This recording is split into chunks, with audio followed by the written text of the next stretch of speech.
வெந்நீர் போடும் பாய்லர் எந்த நேரமும் விற்கப்பட்டு விடுவோம் என்கிற அச்சத்துடன் புகைப்படிந்த கழுத்தின் மீது அழுக்கு துணிகளை சுமந்தபடி நிற்கிறது. தானியங்களற்ற நெற்குதிரின் பக்கவாட்டு சுவரில் செங்குத்தாக இறங்கி தரையில் சிதறி கிடக்கும் ஒன்றிரண்டு நெல்மணிகளை கொத்திக் கொண்டிருக்கின்றன உடல் சிறுத்த எலிகள்.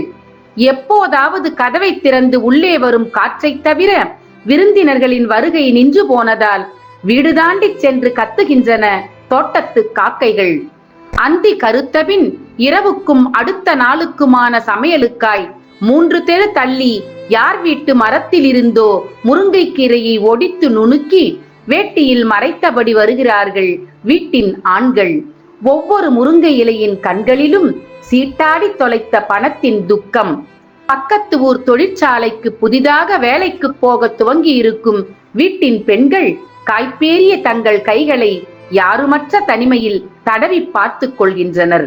அதில் இன்னமும் ஒட்டி கொண்டிருக்கின்றன கொஞ்சமே கொஞ்சூண்டு மருதானியும் வைராகியமும்.